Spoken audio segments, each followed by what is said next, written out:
Hello everyone, welcome to our YouTube channel. आज की class में हम स्टार्ट करेंगे requirement routine in pricing procedure. सबसे पहले हमें ये पता होना चाहिए रिक्वायरमेंट क्या होती है और उसका क्या यूज होता है। रिक्वायरमेंट मींस रिक्वायरमेंट क्या होती है, कंडीशन होती है जो सिस्टम चेक करता है while determining the condition type into the sales order. क्योंकि जब भी हम सेल्स ऑर्डर बनाते हैं तो सेल्स ऑर्डर बनाते टाइम हमें कंडीशन टाइप्स के बेस पे हम क्या करते हैं कि वैल्यूज उठा के लेके आते हैं, बट उन वैल्यूज को डिटरमाइन करने के लिए सिस्टम क्या चेक करता है, requirement routines. If you use any requirement routines then अगर वो रिक्वायरमेंट रूटीन्स की रिक्वायरमेंट फुलफिल होती है and on the basis of that system determine the value of the particular condition type. Okay, so यहाँ पर मैंने कुछ कंडीशन रिक्वायरमेंट्स लिखी हैं जो कि मेरा इंपॉर्टेंस है। रिक्वायरमेंट नंबर टू क्या चेक करता है, check the pricing field in the item category should be maintain as X और बी। इसका मतलब है कि अगर मैं किसी कंडीशन टाइप के सामने अगर रिक्वायरमेंट टू नंबर असाइन करता हूँ,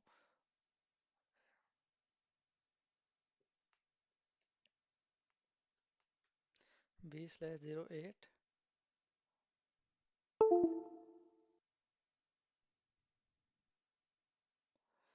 अगर मैं यहाँ पर रिक्वायरमेंट नंबर टू असाइन करता हूँ, if I assign two number over here, then system क्या चेक करेगा, सिस्टम चेक करता है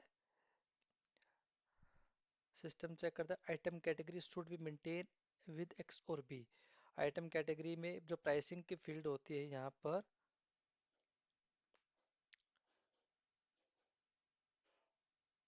ये क्या होनी चाहिए, एक्स और बी। या तो एक्स होनी चाहिए या बी होनी चाहिए। अगर ये एक्स और बी है देन उसी केस में सिस्टम क्या करता है, वैल्यू को डिटरमाइन कराता है, अदरवाइज वैल्यू को डिटरमाइन नहीं कराता। मैं after completion this theoretical part, okay, we'll cover the practical part also. Okay, so the requirement for VPRS condition types. Okay, so हमारे पास एक condition type होता है VPRS। VPRS is used for internal price. Okay, internal price की condition type होती है 4। अब requirement number होती है 4, ये क्या चेक करता है, requirement number 4 check that determine cost field in the item category should be checked. अब ये रिक्वायरमेंट नंबर 4 क्या चेक करता है कि आइटम कैटेगरी लेवल पे डिटरमाइन कॉस्ट की वैल्यू चेकबॉक्स एक्टिवेट है या नहीं है। अगर इनकेस ये एक्टिवेट नहीं है देन सिस्टम क्या करेगा, जो वीपीआरएस की वैल्यू, इंटरनल प्राइस की जो वैल्यू होता है वो सेल्स ऑर्डर लेवल पे डिटरमाइन नहीं करेगा। SKTO is use for the cash discount. अब कैश डिस्काउंट की कंडीशन टाइप होती है एसकेटीओ। अभी इसकी रिक्वायरमेंट नंबर तो 9। 9 क्या चेक करता है, cash discount field in the material master in the accounting view it should be checked, activate है या नहीं है। अगर मटेरियल मास्टर लेवल पे अगर मेरी कैश डिस्काउंट की फील्ड होती है, मैं आपको दिखाता हूँ अभी।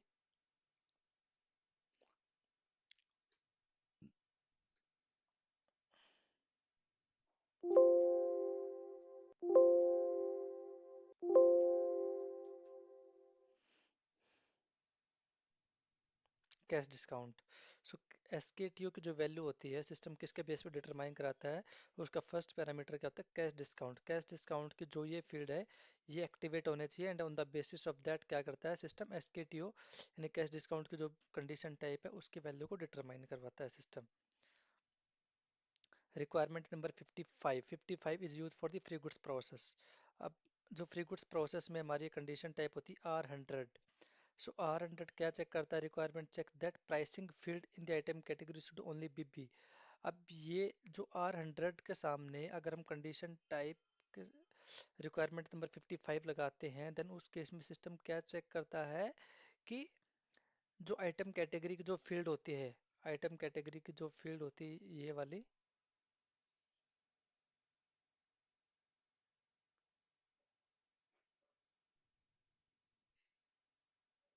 ये अगर मेरी बी है तभी इसकी वैल्यू डिटरमाइन कराएगा, अदरवाइज इसकी वैल्यू को डिटरमाइन नहीं कराएगा सिस्टम।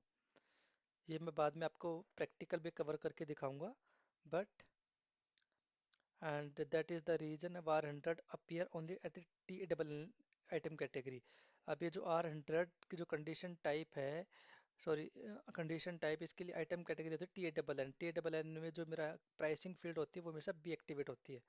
अब आता है NRAB। NRAB क्या होती है? कंडीशन टाइप होती है in the free goods without item generation requirement is item 59। Okay.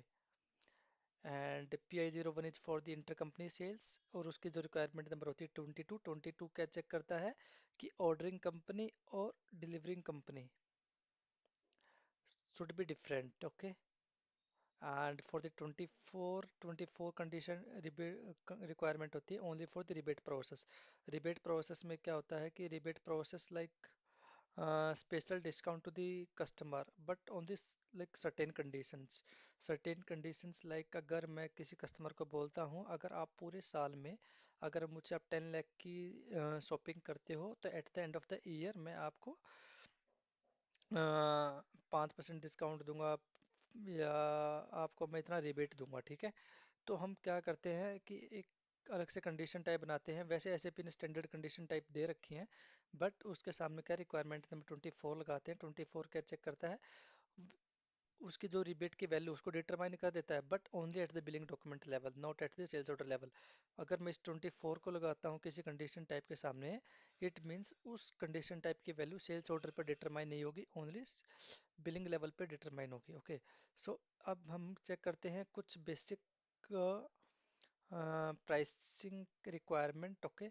Okay, suppose I have this. Okay, I have this pricing procedure. Oh, okay, I am assigning requirement number 10, requirement number sorry 2। okay, अब मैं एक sales order बनाता हूँ और मैं क्या करता हूँ, यहाँ पर इसको ब्लैंक कर देता हूँ प्राइसिंग के फील्ड को। ओके। अब मैं क्या करता हूँ, एक सेल्स ऑर्डर बनाता हूँ। VA01 मैंने किया, मैंने ओ ऑर्डर NK02, और मैं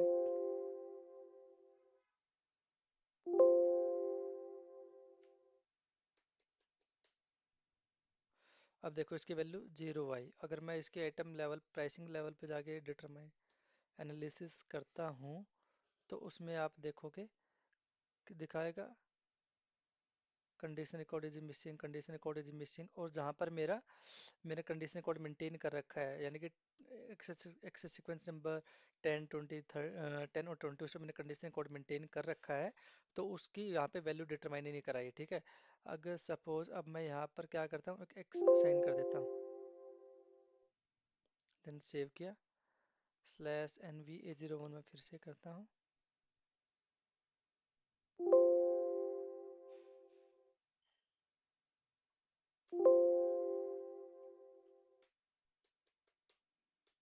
अब देखो सिस्टम ने वैल्यू डिटरमाइन करा दी। ठीक है।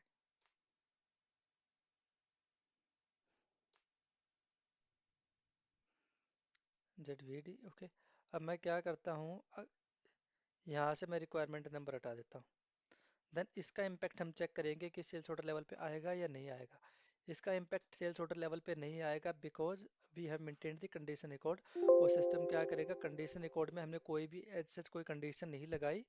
सिस्टम क्या करेगा, डायरेक्ट उसके वैल्यू को डिटरमाइन करा देगा, बिकॉज कंडीशन टाइप की वैल्यू डिटरमाइन कराने के लिए हमने कोई फॉर्मूला सेट ही नहीं किया। सो सिस्टम अगर कोई फॉर्मूला सेट नहीं किया, इट मीन सिस्टम क्या करेगा, कोई फॉर्मूला चेक ही नहीं करेगा और डायरेक्ट वैल्यू को डिटरमाइन करा देगा। ओके। और मैंने यहाँ पर प्लांट अपना डाला तो मेरा टैक्स भी आ गया। ठीक है। अब मैं चाहता हूँ कि भाई मेरी जो टैक्स की वैल्यू है तभी डिटरमाइन हो, तो मैं प्लांट डालूंगा। तो प्लांट के लिए यहाँ पर एक मेरा अलग से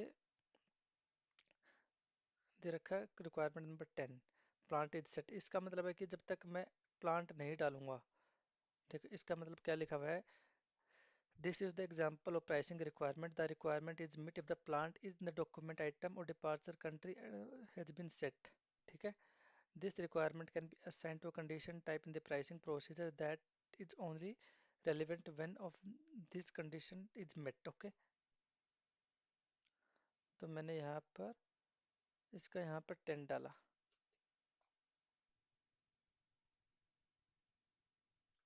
अब मैं क्या करता हूँ, मैं सेल्स ऑर्डर बनाता हूँ।